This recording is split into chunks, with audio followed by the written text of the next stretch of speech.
আসসালামু আলাইকুম সবাইকে। আজ আবারও চলে আসলাম সেই মাদ্রাসা শিক্ষকের বাড়ির কাজ করার জন্য। এর আগের পর্বতে দেখেছিলেন বালু সিমেন্ট ইটার গাড়ি এসেছিল। রাজমিস্ত্রিরা বলেছিল সব মাল আসার পরের দিন তারা কাজ করবে। সেদিন সময় স্বল্পতার কারণে কাজ করতে পারেনি রাজমিস্ত্রিরা। রাজমিস্ত্রি ভাইদেরকে হানিফে বলেছে, ভাই যত দ্রুত পারেন কাজটা শেষ করে দেন। আপনারা যত দ্রুত কাজটা শেষ করে দিবেন তত দ্রুত আমরা ঢাকার উদ্দেশ্যে চলে যেতে পারবো। আপনারা সকলে হয়তো জানেন আপনাদের প্রিয় হানিফ হোসেন ছোটখাটো একটা চাকরি করে, আর এই চাকরির পাশাপাশি মানবিক কাজ করে থাকে। যার কারণে আমরা যেখানেই যাই না কেন রাজমিস্ত্রি ভাইদেরকে বলি, ভাই কাজটা খুব সুন্দর করে এবং ভালো করে কাজটা শেষ করে দেন। আপনি যত তাড়াতাড়ি এই কাজটা শেষ করে দিতে পারবেন তত তাড়াতাড়ি আমরা ঢাকার উদ্দেশ্যে চলে যেতে পারবো। মহান আল্লাহ তাআলা উত্তম পরিকল্পনাকারী। এই কথাটা কেন বললাম জানেন? সেই মাদ্রাসার শিক্ষক কখনো কি ভেবে দেখেছে মহান আল্লাহ তাআলা তার জন্য এত কিছু রেখেছে? মাদ্রাসা শিক্ষকের স্ত্রী হানিফের কাছে গিয়েছিল সাহায্যের জন্য। হানিফ তাকে ফেরায়নি। হানিফ তার পাশে দাঁড়িয়েছিল, তাকে ১.৫ লক্ষ টাকা দিয়েছিল। ৫০,০০০ টাকা দিয়ে মাদ্রাসা শিক্ষকের ট্রিটমেন্ট করেছিল, আর ১ লক্ষ টাকা দিয়ে এই ঘরের কাজটা করেছিল। ঘর কমপ্লিট করতে পেরেছিল ঠিকই, ভিটি পাকা করতে পারেনি, যার কারণে সে আবারও হানিফের কাছে আসলো। প্রায় ২-৩ মাস আগে হানিফ তাদের পাশে দাঁড়িয়েছিল। তাদেরকে যা টাকা দিয়েছিল তা দিয়ে তাদের হয়নি।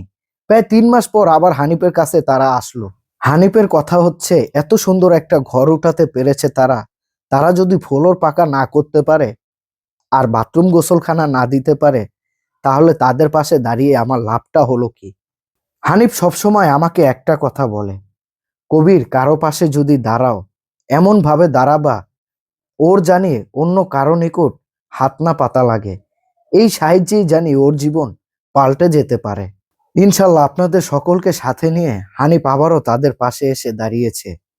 আমি সবসময় একটা জিনিস লক্ষ্য করি, হানিফ যদি কাউকে কিছু দেয় সেটা পরিপূর্ণ দেওয়ার চেষ্টা করে। আপনারা কখনো একটা জিনিস লক্ষ্য করে দেখেছেন? তিনি ছিলেন হাটহাজারী মাদ্রাসার ছাত্র। সেখান থেকে মাওলানা পাশ করে বেরিয়ে গিয়ে ছোট একটা মাদ্রাসায় চাকরি পেয়েছিলেন। তাদের জীবন ভালোই চলতেছিল। তারপর তার মাথায় সমস্যা হয়ে গেল। তিনি পৃথিবীর সবকিছু ভুলে গেছে, মহান আল্লাহ তাআলার নামটি সে ভুলেনি। সে এত সুন্দর করে কোরআন তেলাওয়াত করে, যা শোনার পর আমার অনেকটা ভালো লেগেছে। তিনি আসলে পাগল হয়েছে, মহান আল্লাহ তাআলার পাগল। আপনাদের প্রিয় হানিফ হোসেন যখনই শুনে একটা মানুষ খুব অসুবিধা আছে তখনই আপনাদের সকলকে সাথে নিয়ে সেই মানুষটার পাশে একটু দাঁড়ানোর চেষ্টা করে। আপনাদের সাথে কথা বলতে বলতে এদিকে চলে আসলাম। এসে দেখলাম রাজমিস্ত্রি ভাইরা কাজ করতেছে। তাদেরকে বলা হয়েছিল আজ যত রাইতি হোক না কেন আপনারা এই কাজটা কমপ্লিট করে দিবেন। তাদের কাজ করতে করতে রাতের ১১টা বেজে গেছে। তারা বলছে রাতে ২টা-৩টা বাজলো সেই কাজ কমপ্লিট করে তারপরে দিয়ে চলে যাবে। আসসালামু আলাইকুম সবাইকে।